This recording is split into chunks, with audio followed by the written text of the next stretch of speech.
Hello and welcome to Bernadoodle's Barnyard. So today I'm making cheddar cheese. So using a gallon of raw goat's milk, I separated the cream from. I'm heating it to 86 degrees Fahrenheit. I'm now going to be adding 4 prepared ounces of mesophilic culture. I prepared a mother culture, and that's where I got this from. Using the store-bought mesophilic culture, I added it to some raw milk and kept it at temp until it made a culture. Each of these ice cubes is 1 ounce. So I'm going to stir these in until they dissolve. Then I'm going to cover the pot and leave it to ripen for 45 minutes.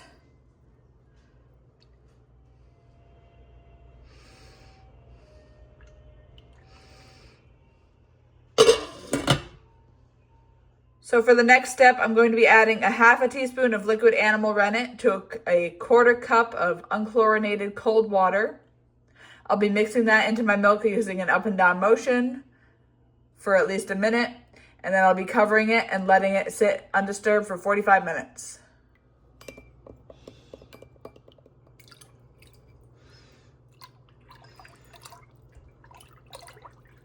Do this for a minute. Now that my curd is set, it's like really thick yogurt. I'm going to cut it into 1/4-inch cubes. So first you cut it like a chessboard, and then you cut at an angle to cut the long slices into cubes.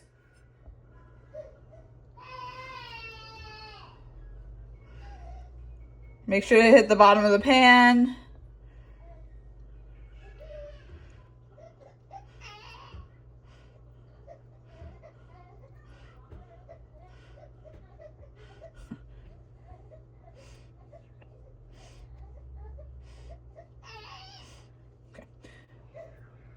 Then you do it this way. It's starting to turn on me.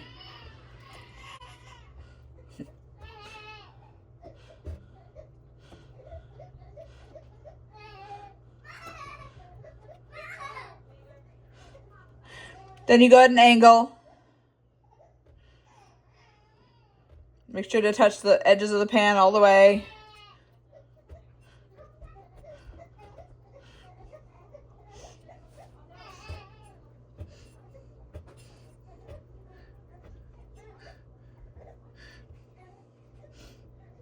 I'm going to leave the curds to set for 5 minutes. The next step is to heat the curds to 100 degrees Fahrenheit. You're aiming to increase the temperature no more than 2 degrees every 5 minutes. So it should take about a half an hour. Stir really gently to keep the curds from matting together. So as I slowly heat the curds and stir them so they don't stick together, they'll begin to shrink as the whey comes out. So you're drying them essentially, releasing moisture into the whey.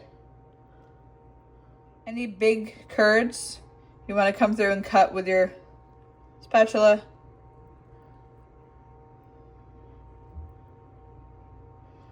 The smaller they are, the more surface area is in the liquid, and the quicker they shrink.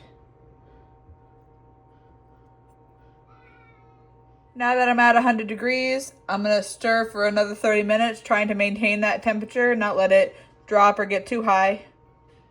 The curds have shrunk significantly. I'm going to let them sit for 20 minutes, and then I'm going to strain them in a colander. Okay, so the point of letting it sit for 20 minutes is to let it mat together, so that when I pour it in the colander, it all doesn't go through the holes. Should stay as one big chunk, probably. In case it doesn't stay together, I did put the colander in a bowl. That'll also catch the whey if I choose to save the whey for one of the animals or the compost. That caught most of the curds. There's definitely some still in the whey that went through the colander.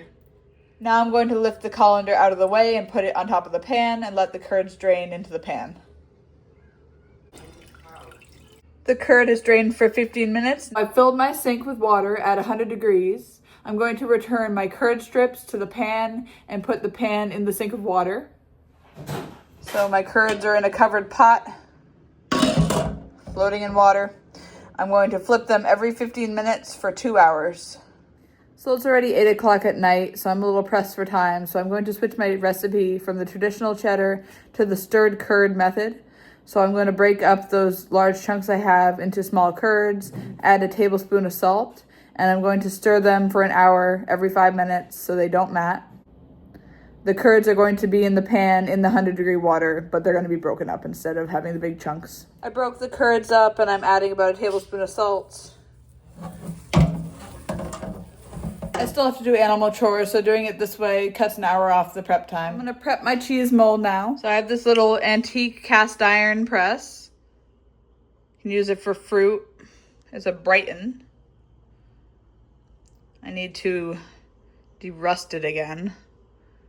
Did that when I first got it. I found it at a yard sale. So you take a cheesecloth.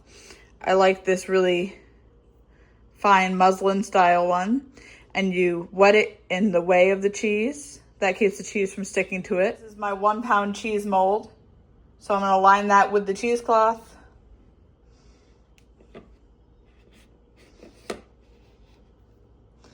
When my curds are done heating, they're going to go in here. I'll fold the cheesecloth over it. This goes on top. And then this will go in the press. So it'll be in there like this. So all the recipes I have tell me to use a 2 pound cheese mold to make a much bigger wheel of cheese. I only have the equipment to make 1 pound cheeses. So eventually I will acquire some cheese molds for a 2 pound. And my husband's going to help me design a press that'll hold a 2 pound mold. That way it'll make a bigger wheel, and it does affect the drying time because the wheels I'm making are a lot skinnier and have a much smaller diameter.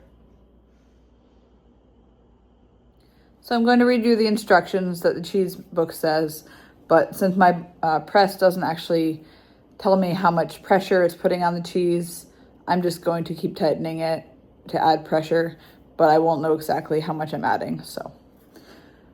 First, you're supposed to do it at 15 pounds of pressure for 10 minutes. Then you're supposed to redress the cheese, turn it over, press it at 30 pounds of pressure for 10 minutes. Turn it over, press it at 40 pounds of pressure for 2 hours. Turn it over, press it at 50 pounds of pressure for 24 hours. Then you're supposed to take the cheese out of the mold and air dry for 2 to 5 days. So I'm just going to flip the cheese and tighten it every time, which will allow more moisture to come out of it as I press it. What I used to do before I had the press was I'd add weight on top of it to accommodate for the pounds it wants me to add. So I was just stacking textbooks on top of the cheese mold, and it did work. But since it didn't stay flat, sometimes the cheese had a wedge shape because as the weight settled, the cheese got squished on one side more than the other. So I didn't have the most uniform wheels all the time, and sometimes all the textbooks fell off of it. So not the best way to do it, but that also does work if you don't have a cheese press. I recommend doing it in a corner so the walls can help hold up your textbooks. Okay, the curds are now very firm. I'm going to put them in my lined mold.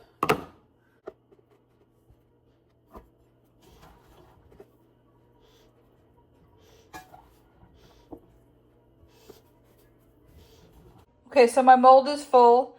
I like to leave the cheesecloth on the very edge on one side so that I have a bunch on this side, and I can just fold it over. Try to eliminate wrinkles. That'll put the cheesecloth into your cheese. Then you just take the cover, put it on top. So this is what it's going to look like in my cheese press. I put a towel underneath because it's going to let off some whey. I'm also going to put a bowl as a catch for some of the whey. Now I'm going to tighten this down.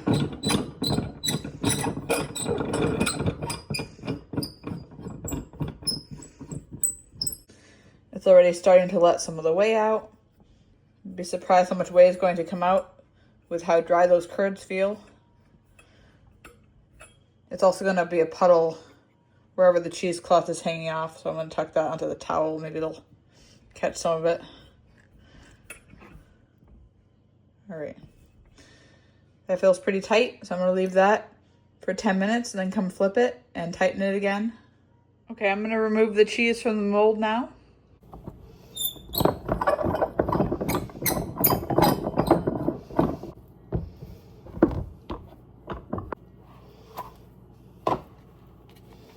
Just lift up the cheesecloth.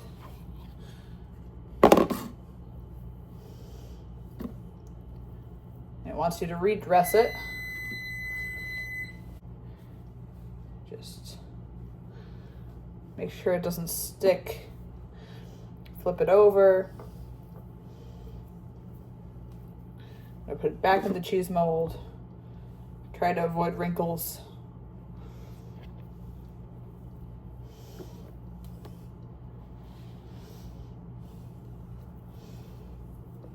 Put this back over it.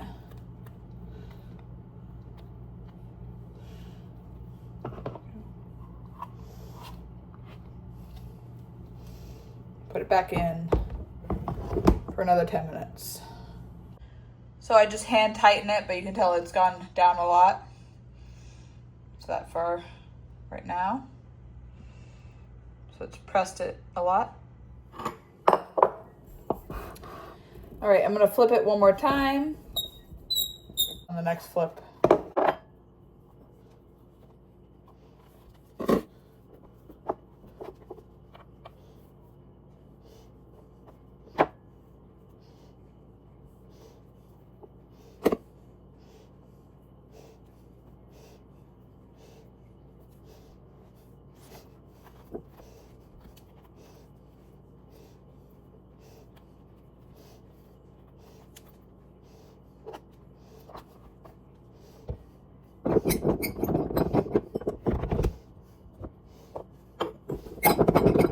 So my cheddar is completely dry and I'm waxing it now. I put water in a pan and heat it, and the wax is in this tin. I leave it in the tin and then it goes back in the cabinet after the wax is solidified again. So you just spin it to get all the edges. And then I'm gonna put it in this way, let it cool, put it in this way, and double dip it twice. So this is what it looks like when it's done. It's a very messy adventure. I splattered all over. I need to scrape the wax off, and it will stain your clothes. I'm gonna store this in a mini fridge for 6 months to up to 3 years. It gets sharper and drier as you age it. I find that each cheddar comes out completely different. Some are really sharp like Asiago, and some are a lot more nutty. So I have a bunch of wax. I scraped off most of it using a spatula. I find that the miracle cleaner is baking soda mixed with Dawn. Takes anything off. Cleans almost any problem.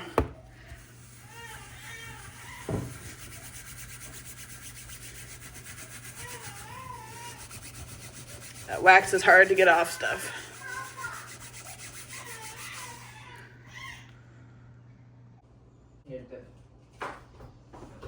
Thanks for watching, guys. Please remember to like, subscribe, and ring the notification bell. We'll see you next time on Bernadoodle's Barnyard.